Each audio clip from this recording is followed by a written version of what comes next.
I did want to ask about the subdivision and land development ordinance as well.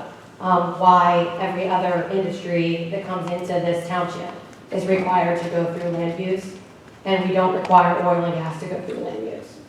We require, if I'm not mistaken from the last meeting, there was an issue with a cell phone tower.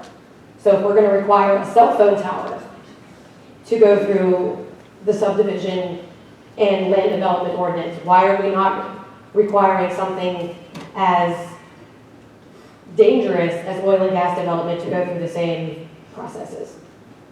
And where does it say in the ordinance that they don't have to?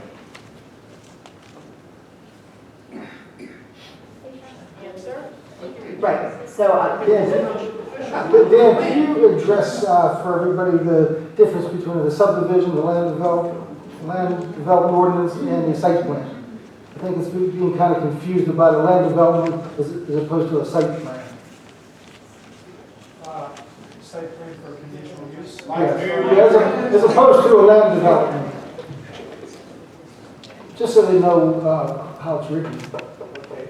So to start off a little more basic, maybe a conditional use is something that's allowed within a zoning district subject to conditions. The particular property that's being discussed tonight went through that conditional use process. And as a part of that, there was a site plan submitted with the conditional use application that ran with that particular conditional use application. So that conditional use was closed out, approved, and it sat waiting for other permits. And if you read the township ordinance, it requires other permits to be obtained to constitute that permit going forward, that conditional use being in place. A land development can occur in any township zoning district without a conditional use if it's a use by right, such as a plan of homes that are in the R1 district. If they come in and the lots are big enough and they put the streets in there where they're supposed to, they don't need any conditional use. A conditional use, that's the difference between the two. So in this case, the site had a conditional use, and there would be a next step to that, which would be getting additional township permits. Just for clarification, Dan, you can be required to go through a conditional use and then be required to go through site development, or site SAUDO, but you can also be required to go through SAUDO without conditional use. But there's, I missed it, admittedly, but I don't know that I agree that the township's position is that they should be exempt from that. And I guess I'm wondering why they didn't. Like, not on us, not on any township employee here, not on this board, but why are we turning our head when we just turned away T.A. Robinson because they missed an expiration date? Why are we turning our head for them? You know, nobody's saying don't. That would change our answer, that it would necessarily stop the well pad, but I still, my personal opinion is that they should be required to go through that. Which is great. I'm glad you said that, Dan, because if, like you said, they shouldn't have to go through the land use development, which I don't necessarily agree with either, because they're conditional use, then it goes back to that, I believe it's 403 in our ordinance about conditional uses, 403H, time limitations and conditional uses. A conditional use, blah, blah, blah, they had a year, they asked for an extension, they got another year, it expires, and it says, automatically expires without written notice to the applicant if no application for an occupancy permit. Have they, Written Resources, applied for an occupancy permit? Not that I know of, because there's nothing up there to occupy. Or occupancy permit to commence a use, or no building permit to undertake the work described in the decision. Have they applied for a building permit? Because last time I saw it, there was nothing even up there to build on. So unless those two conditions were met, they're out of time. So either you're letting them slip through the ordinance on the salvo, whatever, thank you, the site development, or you're letting them slip through here. Either way, you're letting this happen and not following our own rules that we have set forth in our own ordinances.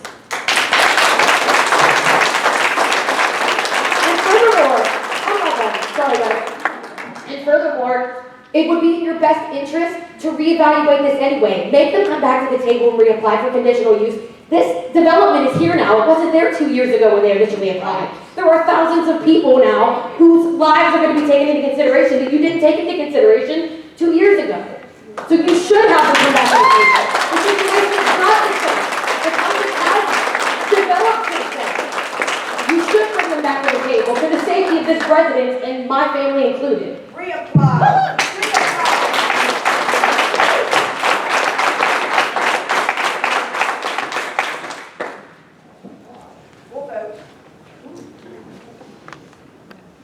My name is Will Crowbot. I'm at 4033 Sir James Drive. My wife and I bought our home November 29, 2018. I have a question for you. Is it legal that Scarmazy or Rhonda Holmes or Dan Ryan does not have to tell you that there was a fracking well site going to be built on there? Is that legal? So, That they didn't have to tell us that there was going to be a well site there? so that's an In our issue, plan? yeah, that's an issue to ask a private personal attorney. The township isn't gonna give legal advice on what another entity should or shouldn't do, or what they should reveal or Shouldn't shouldn't the reveal. township require that to be part of the plan, though? I mean, you guys are letting us move into this neighborhood. Shouldn't you, as the township, make them do that for us? I would not have bought the home. I would not have bought this home. My wife has lung cancer. Be transparent. Let's let one person at a time talk about. There's a lot of things that are legal, but they're just not right. Do the right thing. Would a CEO of Range Resource build his house there within 1,000 feet? Hell no, he Would a CEO build in Flint, Michigan, drink that water that those people up there drink? I mean, we should know about this. I wouldn't have bought here. I would have looked at a place that it wasn't. And 1,000 feet? I should be 2 or 3 miles away or something. You have a lot of farmland here. Park at some point.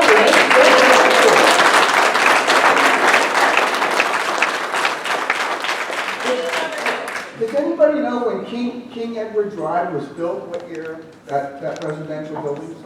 2003, I think. I think it was 03, Dan. Was it 03? 03, 2003. So that's residential families there. And when was it approved for Augustine's well? When was that approved? July 3rd, 2017.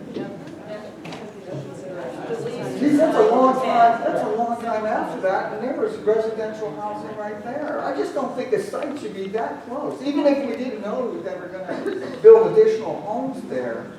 You know, I just wouldn't have had it approved in 2017 when there was already residential people there.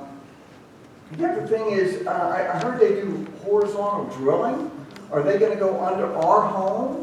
And if that would cause any, is it going to go our way if they go horizontal? Does it go towards our homes, or are they going in a different direction? We don't regulate that, unfortunately. They might have least underneath you. Yeah. You have to look that up. I mean, I don't want them drilling under my home. Would you want them drilling under your home? They might have sold you that house and not told you that. The coal mines under there, The contract will tell you if you have the gas rights.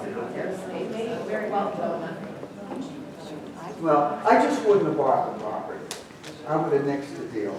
I don't want that anywhere. You know, years later, we find out that tobacco gives you lung cancer and smoking. And the corporations fought that for a long time and brought their doctors in to say everything's okay. We might find out 10 or 15 years down the line, this stuff is bad. They don't even tell you what they're putting in the ground. What could be coming out. But I just think that it's your responsibility to let us know, to give us a heads up. Even if it's not your job to do that, it would be nice to know to say, hey, Scarmazy, hey, Miranda, hey, Dan Ryan, you tell your people, we do have a well site on it. You want to build there? Okay. You don't want to? Then I'm not going to build there. Thank you.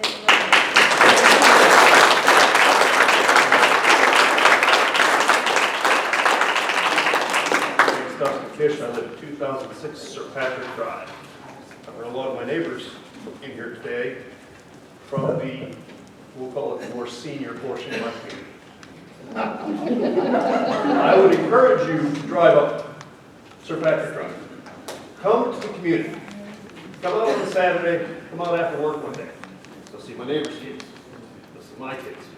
You'll see my other neighbor's kids. You'll see one of my other neighbor's kids. She's standing right back there.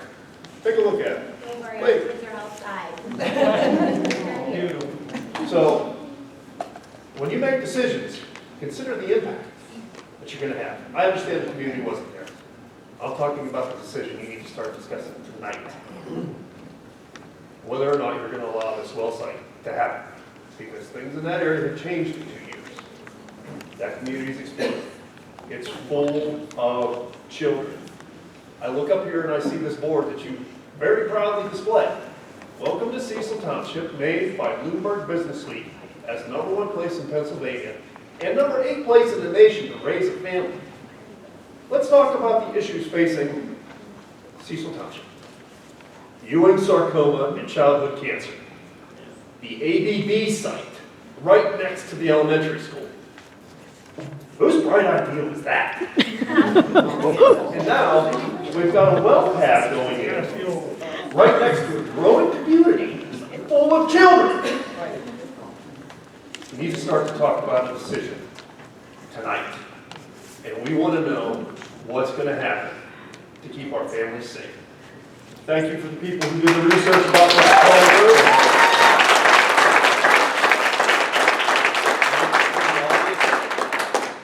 what your constituents would like to see happen. Thank you for your time.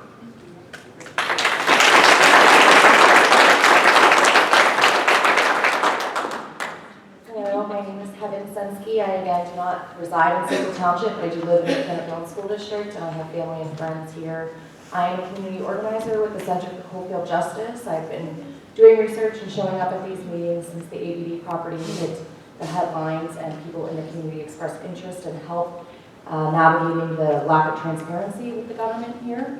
So we've been putting on information and doing everything we can to educate folks. So a few things that's important to know to remain transparent in the way that your government can. Kevin, I would ask that you address comments to the board. Sure.